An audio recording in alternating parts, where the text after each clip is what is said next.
I was a truck driver for several years and traveled extensively between American cities. I had a lot of experience on the highway and preferred to travel at night. I saw many fascinating, mysterious, and sometimes scary things on the road and in the places I went to. Something mysterious and scary happened a few years ago, and I think no one would believe me if I told you about it, but I will tell you about it. I got a job that took me to an old industrial area in Detroit. It was supposed to be just another night trip. The job was straightforward, unloading a load of equipment in a warehouse that was supposed to be abandoned for a long time, but had recently been purchased for redevelopment and operation. I arrived late, around midnight. It was cold and rainy, and I was exhausted, so I said I would unload the load and go home. The warehouse looked almost deserted, as the dispatcher had said. There were no lights, no signs of life, just a dilapidated building on the edge of a dying industrial area. I pulled my truck onto the loading dock and began unloading boxes. That's when I heard my first sound, what can only be described as a low, distant hum. At first I thought it was just the wind whistling through the cracks in the building, but the noise grew louder as if it was coming from deep inside the warehouse. I stopped what I was doing and listened. It wasn't the wind. It was more like voices, a whisper, an echo, like 100 people whispering out of earshot. I ignored it, telling myself it was just the sounds of the place bothering me. But as I continued to unload, the whispers became more distinct, and I swore I heard my name. My hands were shaking as I grabbed the last box. I just wanted to get out of there. But as I walked back to the cab of my truck, I noticed something strange. A light shining deep inside the warehouse. It hadn't been there before, and curiosity got the better of me. I wanted to know who the light was coming from. I grabbed a flashlight and entered the building, past the wreckage and rusting machinery. The whispers grew louder with every step, and the light flashed violently in the distance, as if beckoning me. My heart pounded as I reached the source of the light, an old, long-abandoned office with broken windows. Inside there was nothing but dust and broken furniture. But on the wall, etched into the paint, was my name. Beneath it were the words, "You shouldn't have come." I ran to my truck, but froze when I reached the loading dock. Dozens of figures stood in the shadows, their faces pale, their eyes empty. They were the source of the whispers, and they were watching me. I don't remember how I got back to the truck. All I remember is driving as fast as I could out of there, the whispers still echoing. I left that job the next day.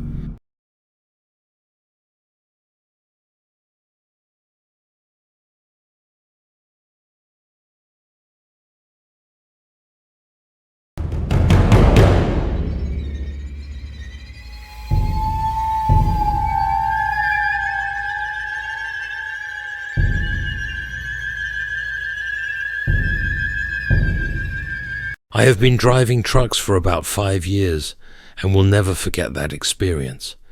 It was supposed to be just another overnight drive from Texas to New Mexico, but it turned into something much more sinister. It was around 2 a.m., pitch black, and the only light was coming from the headlights of my truck as it made its way down a seemingly endless desert road. I hadn't seen another vehicle for hours, just miles of barren desert, stretching in every direction. That kind of isolation does something to you. It makes you wonder what's real and what's just a trick of your tired mind.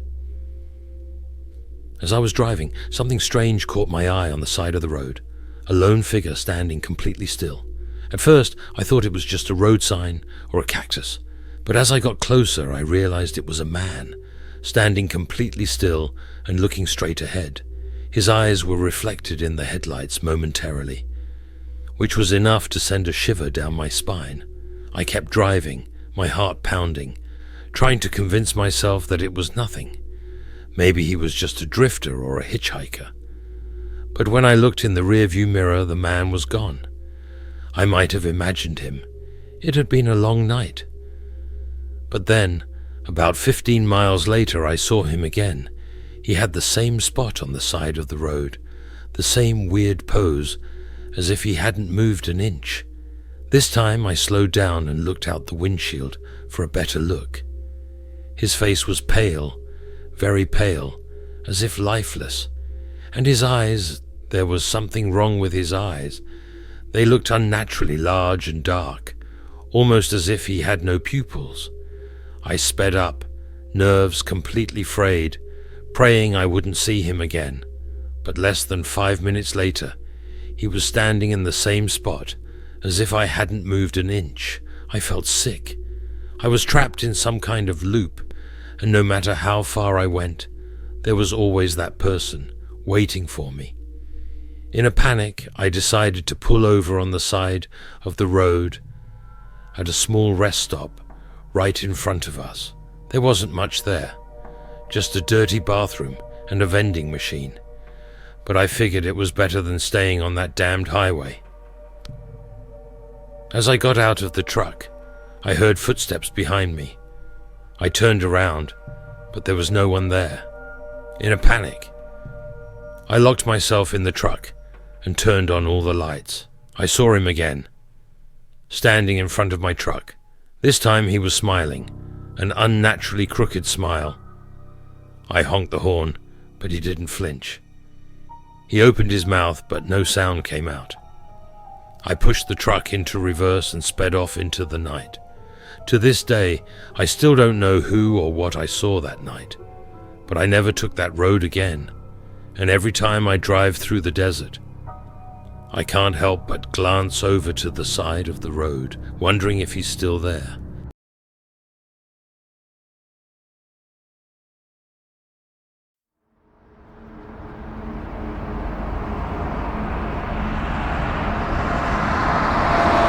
This is Mike, and he's been driving trucks for over 20 years.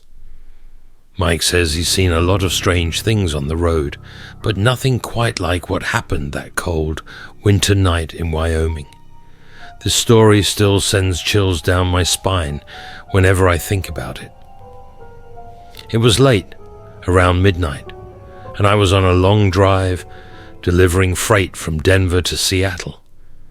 The highway was practically deserted, just me and miles of empty road ahead of me. Snow had started to fall gently, and I knew I had to be careful. Ice on these roads can be deadly. As I drove, I saw something ahead of me, a person standing on the side of the road, sticking his thumb out, trying to get a ride. It was strange because no one in their right mind was in the middle of nowhere, in freezing weather, with no car in sight. Against my better judgment, I slowed down. I stopped my car because I could not leave anyone stranded in the cold. I waited a while to see who would ride with me. The intruder was a woman wearing an old-fashioned white dress, the kind you see in old movies. She didn't say much. She just asked if I could take her to the next town. I asked her to ride with me. She sat in the passenger seat, silent, her face pale and her eyes distant. I tried to make small talk, but she barely responded. I felt my heart sink at her presence. As we drove, the snow fell heavily, and visibility became poor. I glanced at her several times, and something felt strange. Her dress was completely dry despite the snow, and she didn't look cold. After a while, she asked me to stop by an old abandoned diner. Before me, it looked deserted, but I stopped, thinking she knew what she was doing. The moment she stopped, she opened the door and stepped into the snow. I watched her walk toward the diner, but when she reached the door, she had disappeared entirely, vanished into thin air. My heart raced. I jumped out of the truck and ran toward the restaurant, but no one was there. It was snowing, but her footprints stopped right outside the door. I tried to find her, but to no avail. I went behind the restaurant to see if anyone was there, but the place was dark and deserted, and fear crept over me. I quickly thought, where did this woman go? And how did she get in there? I got back in the truck and sped off, my heart pounding. Later, I learned from some locals that the restaurant had been closed for decades. The woman I picked up was believed to be a homeless hitchhiker who died in a nearby car accident in the 1950s and had been seen by truck drivers ever since. I hadn't picked up a homeless hitchhiker since that night.